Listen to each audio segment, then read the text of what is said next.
Hey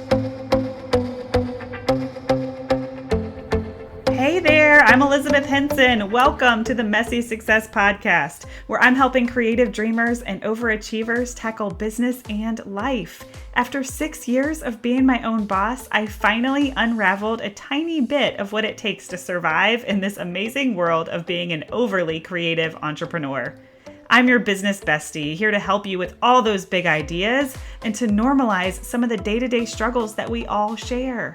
My mission is simple. I want more women to make a living doing what they love and to feel good about themselves in the process.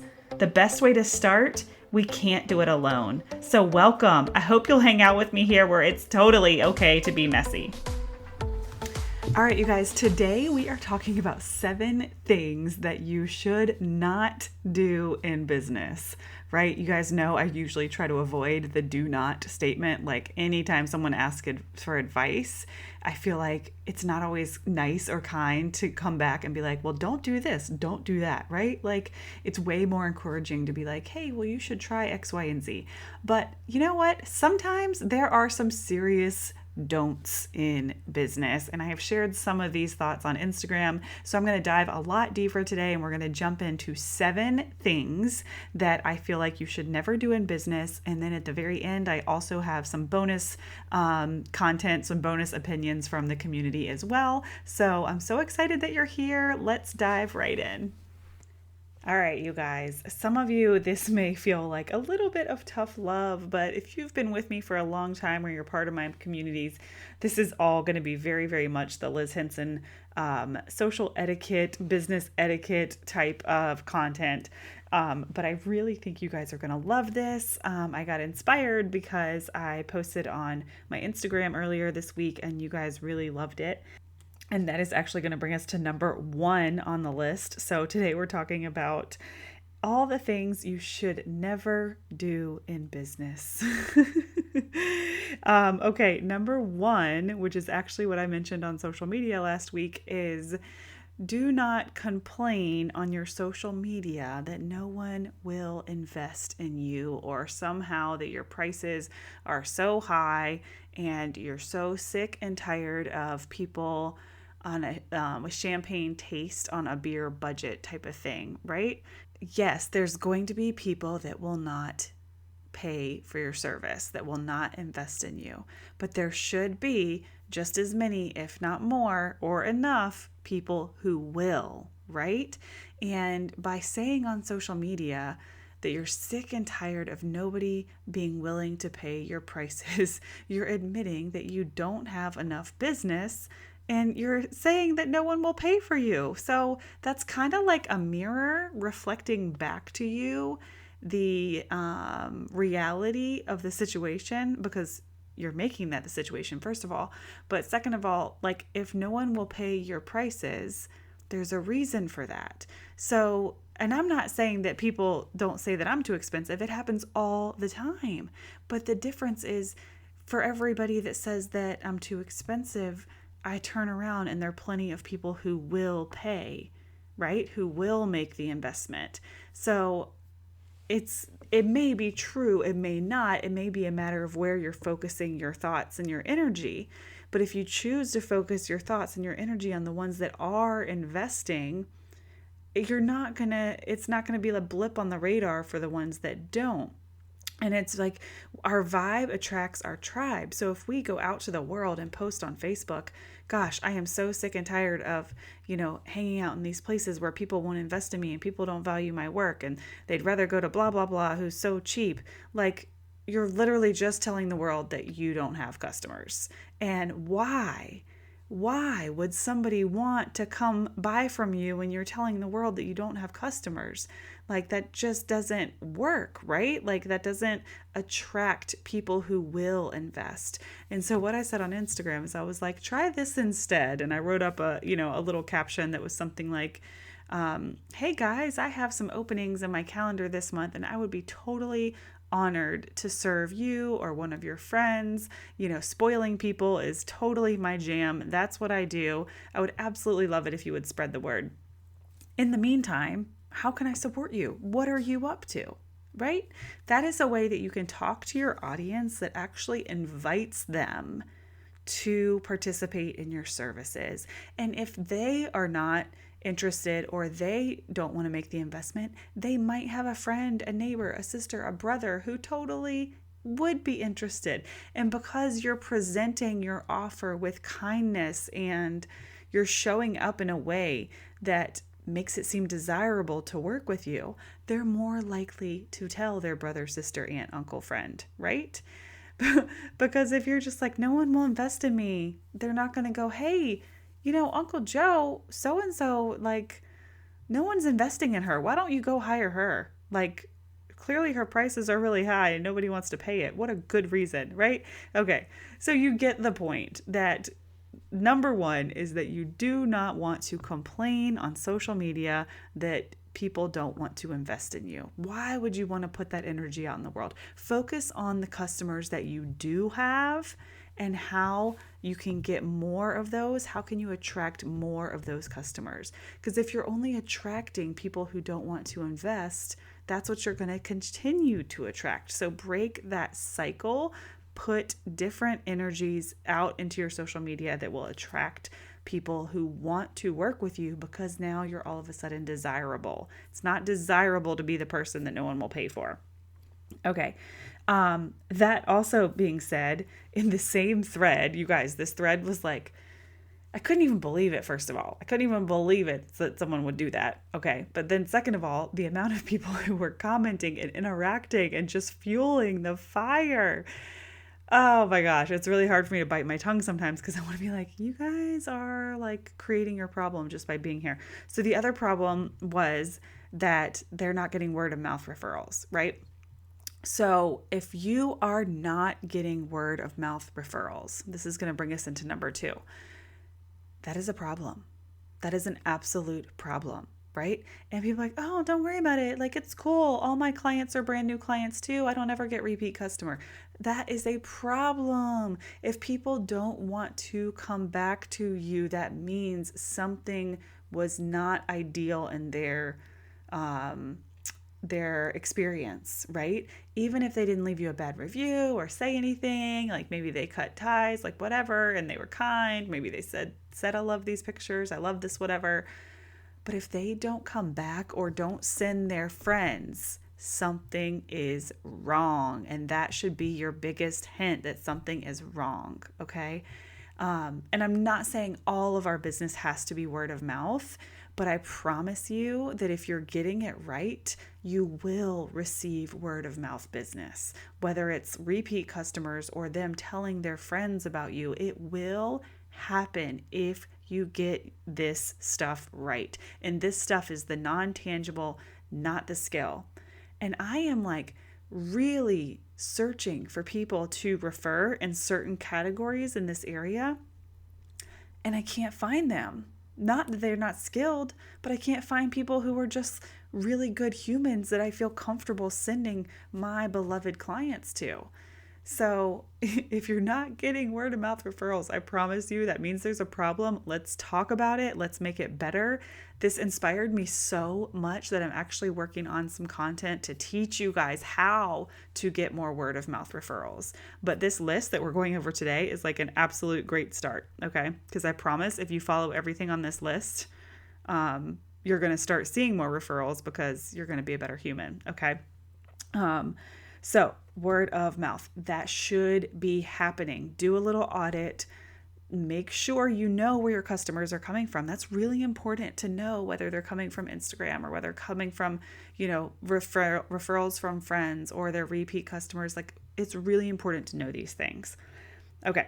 So that was number 2, is if you're not getting word of mouth referrals, don't announce that to the world. Go fix it ASAP, but don't announce it. That is not good news. If you don't get word of mouth referrals, that is not good news. Don't tell anybody that and go fix it right away. Okay. All right. Number 3 is all of the etiquette around pitching. This was another one that I posted on social media that I said I would do an episode about. I didn't really feel like going into a whole episode just about this, so I figured I would put it on this list. But if you are pitching to be on a podcast, to invite someone to your podcast, to invite someone to your summit, there's a little bit of etiquette here. Okay. And this inspiration came because I got the exact same email template from about 5 different people asking me to be part of a video series. And the subject line was, "Do you take interviews?" Okay.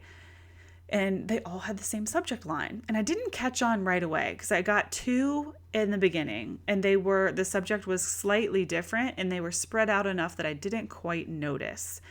And it was while I was on maternity leave. So I got back from maternity leave and I started answering emails, and one of them I scheduled like pretty easily because I like actually stalked her on social media and she had a little bit of a presence. She looked like a good fit for my brand, for my clientele, right? So that one I went ahead and scheduled a call with her. The other one was not an easy yes, but she had sought me out on all my social platforms: Facebook, like actual Facebook business, Instagram DMs, email twice, both my emails addresses, like so eager for me to speak to her community. "Do you take interviews? I would love to have you speak in this video series, blah, blah, blah, blah, blah." And I've done video series in the past. Like, I believe in summits. I believe in all that stuff. I love anytime I can get in front of a new audience. Okay. So that's why I do entertain these emails, because I've had some success in the past. But once I realized after getting off of the first interview, I said, "Oh man, I didn't really think anything about the second interview."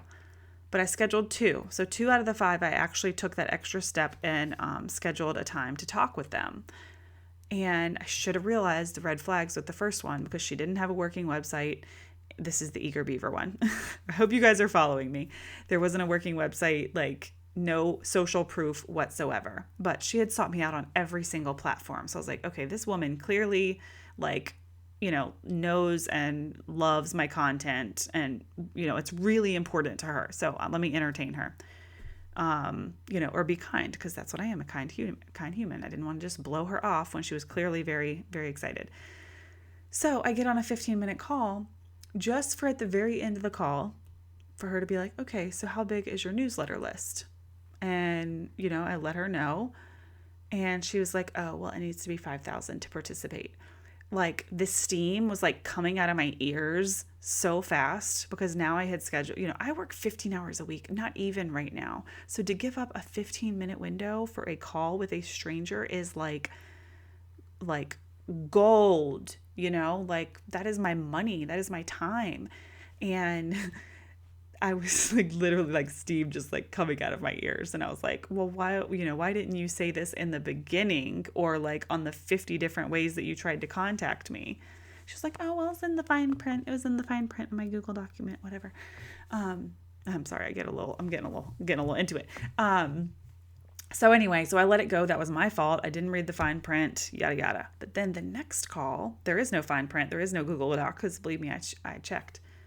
The same freaking thing. So I really liked this girl. We really bonded. We have very similar audiences, and the same thing. At the very end of the call, asks me my newsletter size. "Oh, well, it needs to be 5,000 to participate." So I'm like, at this point, like, I'm done. I'm deleting all these emails. I'm not interacting with any of you people anymore. Like, you are shunned from my business referral list. Like, I want nothing to do with you at this point because you've wasted my time. If you guys are familiar with Enneagram number 3s get very annoyed when their time is wasted. I'm actually a 2, but I wing very heavy 3 in the business sector. So these people have wasted my time. I'm so mad, right? And I'm not even mad at them. I'm mad at whoever is teaching them this horrible etiquette, right? Clearly, these 5 people had just been through some type of build your email list program that taught them how to do a video series and taught them that everybody in the video series needs to have a list of 5,000. Fine, I get that. But put that front and center. Do not waste people's time, because now you're going to annoy them, and now you are no longer making a good relationship. You're actually like doing the opposite and repelling, right? So I was like, man, I would love to get my hands on whoever is teaching them this.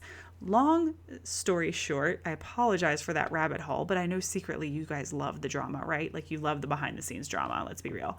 But the moral of the story is if you are going to ask people to speak for you, put the requirements front and center. Do not hide anything. If you require a certain audience size, ask for their media kit. Okay. I always ask for people's media kit when they, are wanting to interact with me.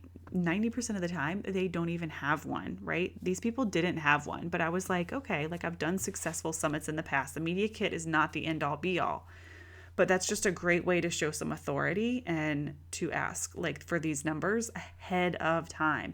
So any requirements front and center. And I actually want to encourage you / those people, like do an application process. Like she could have reached out to me one time and said, hey, could you apply to be a speaker for my event?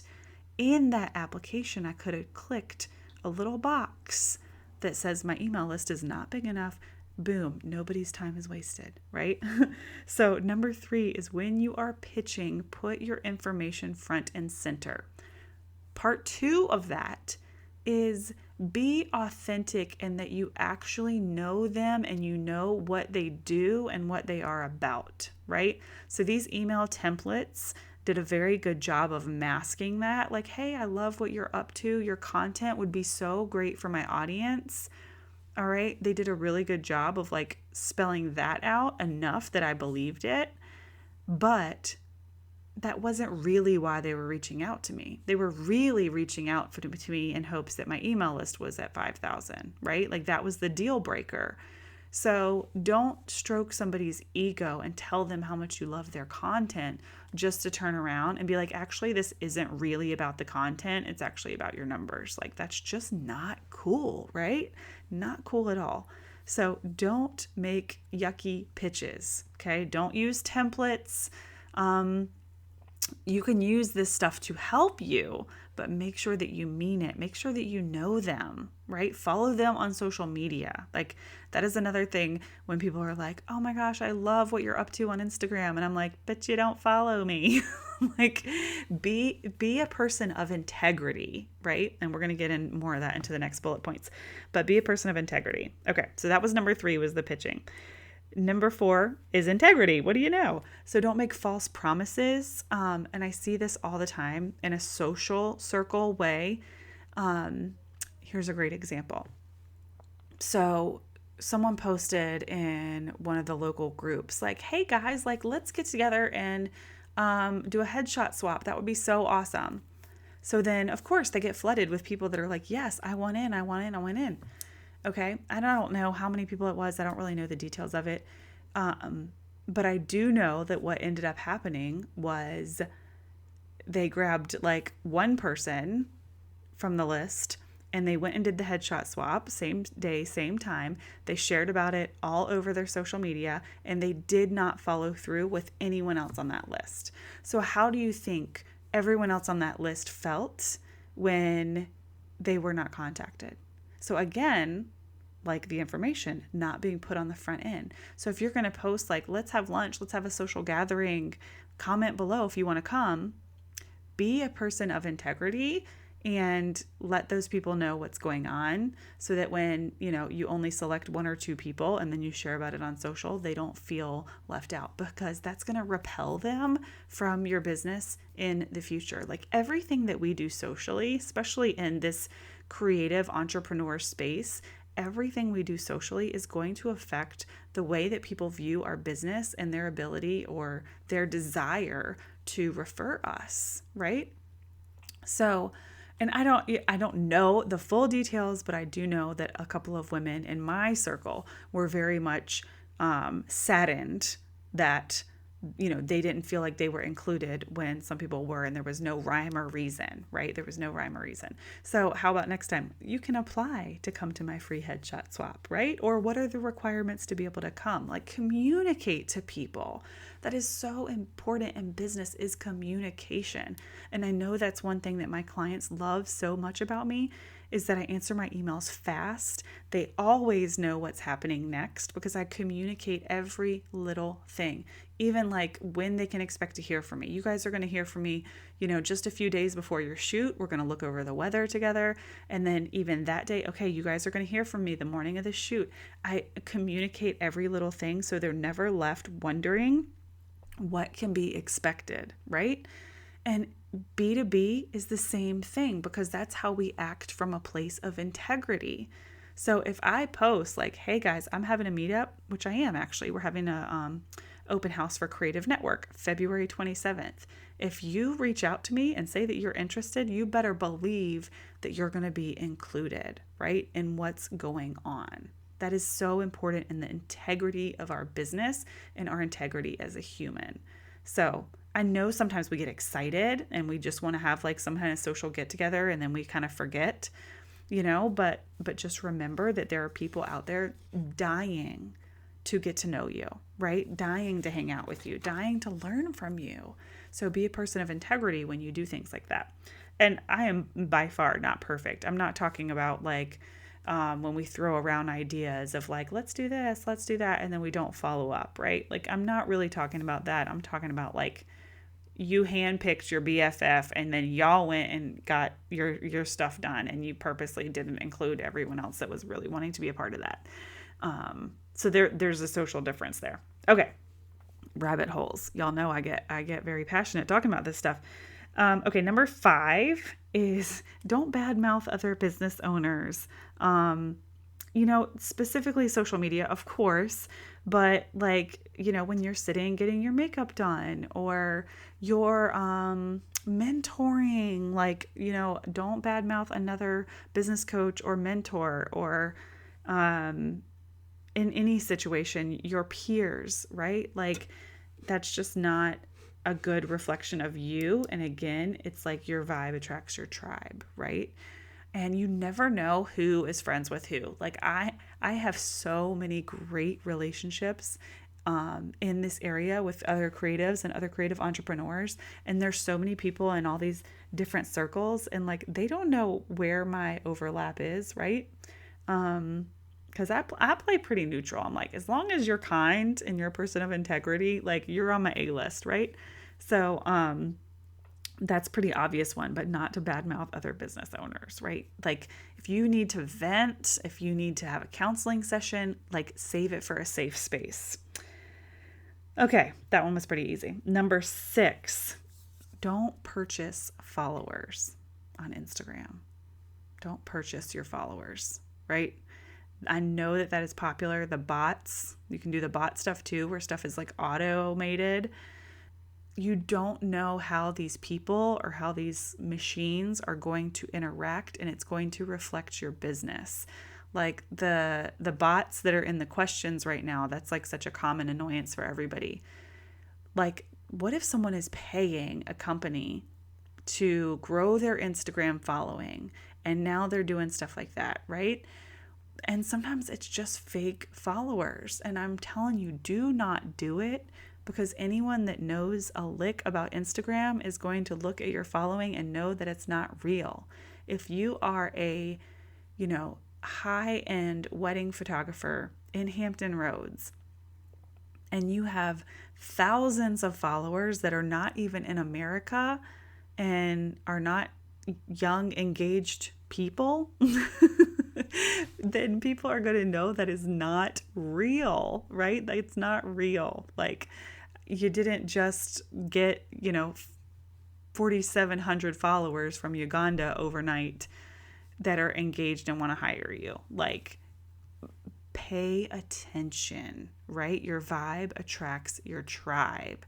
And I'm not saying that, our clients are looking through our followers. Like, that's not necessarily the case. But Instagram is going to pick up on your algorithms. It's going to pick up on the type of people who are interacting with you, and it's going to show you more of that.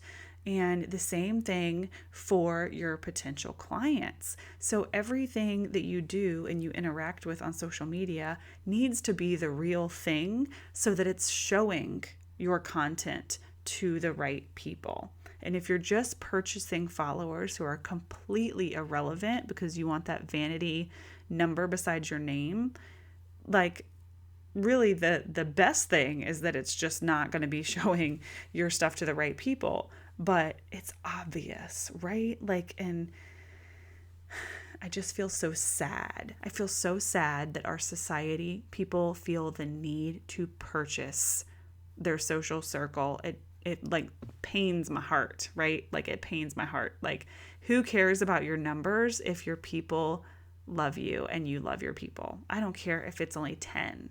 If you love those 10 people and those 10 people love you, then that is a powerhouse of a community.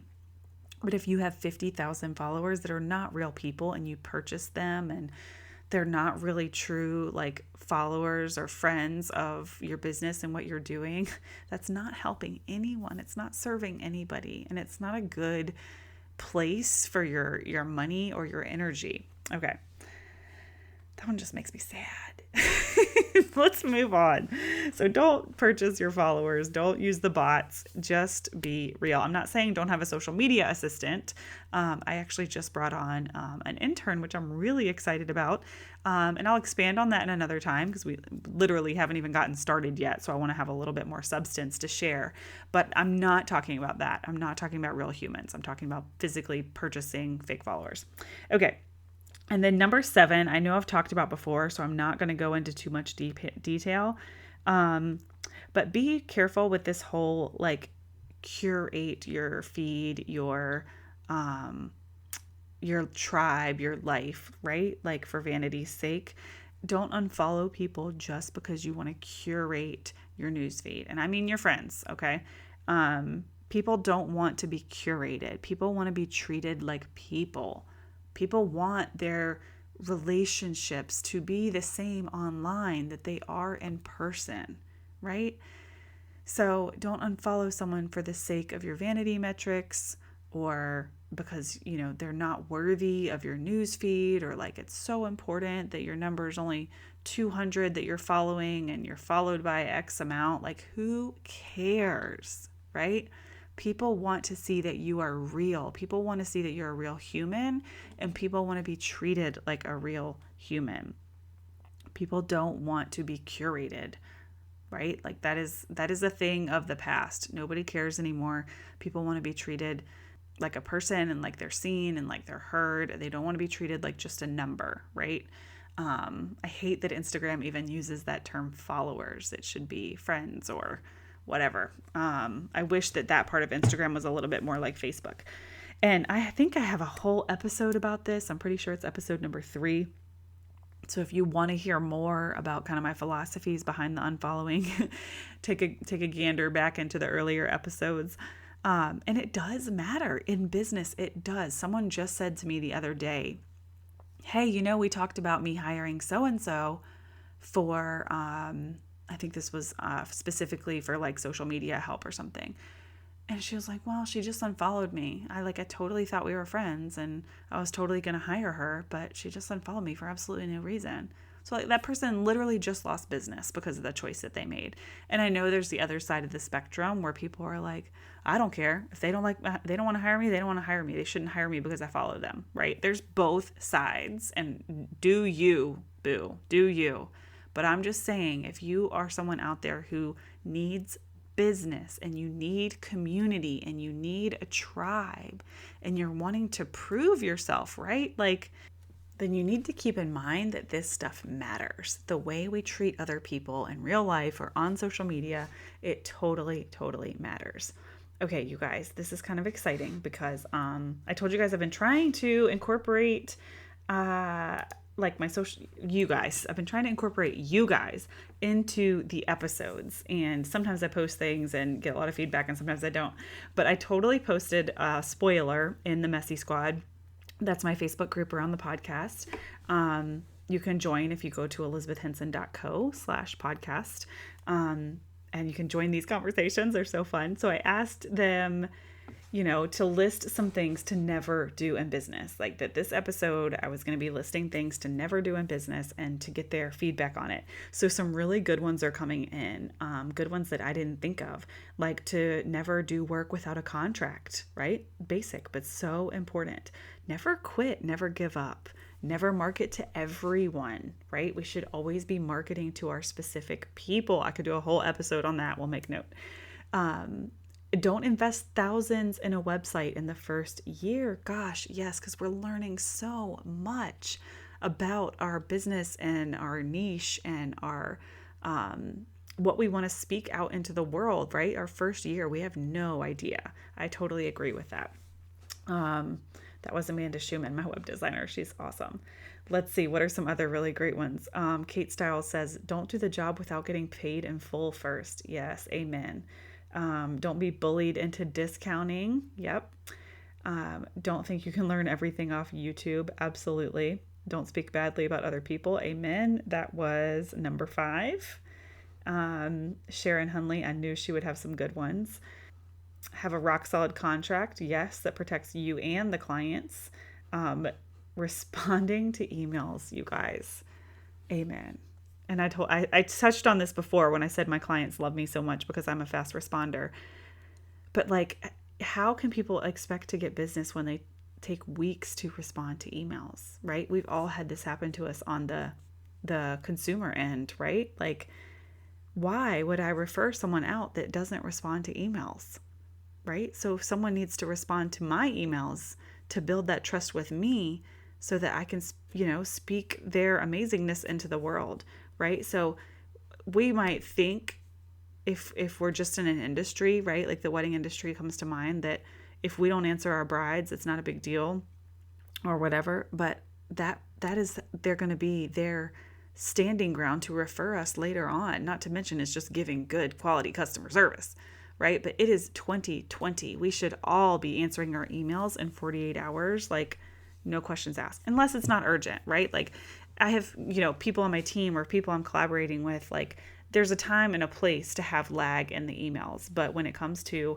your client correspondence, no. And there's a question and they're waiting on a response, you have got to respond to emails. That is such a important one, Sharon. So glad you mentioned that.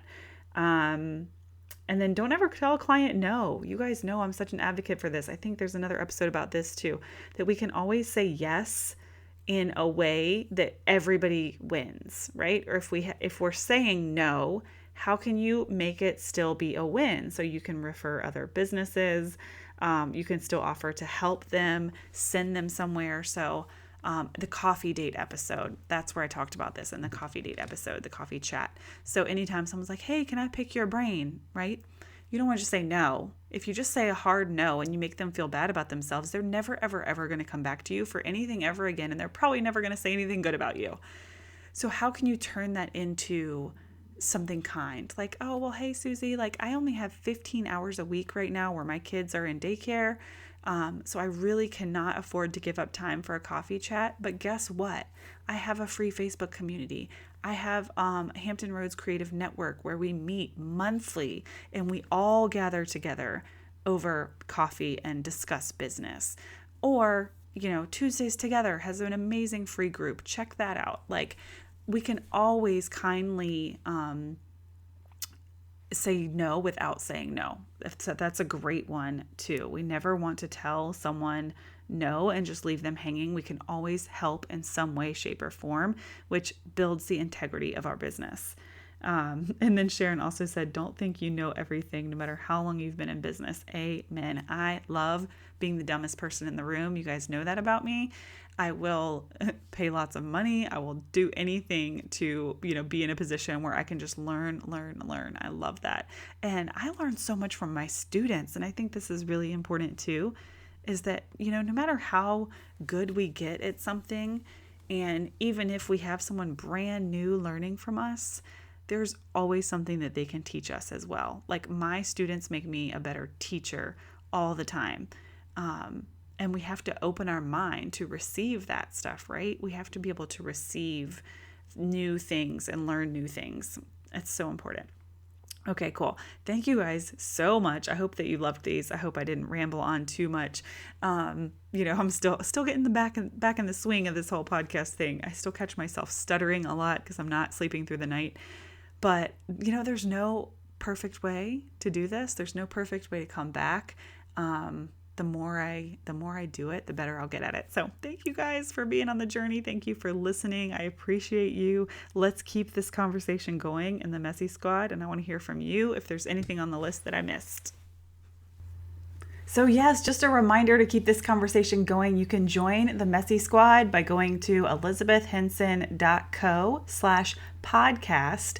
And there'll be a little pop-up right there that asks you to join the Messy Squad. That'll give you access to our Facebook group where we are continuing this conversation. But I want you guys to let me know, what are some other things that we should never do in business? I would love to keep this conversation going, maybe have a part 2 if I get some good stuff from you guys. I love interacting with the community and incorporating you guys' opinions on the podcast. So I hope to see you in the Messy Squad. If not, you can always shoot me an email or an Instagram DM. I'm on Instagram at elizabeth.henson, and let's keep this conversation going. But most of all, let's be kind to each other. Let's cheer each other on. Let's encourage each other and everyone else to be good humans first. Be a good human, and the good business ownership will follow. I promise. Thank you for being here. I will see you guys next week.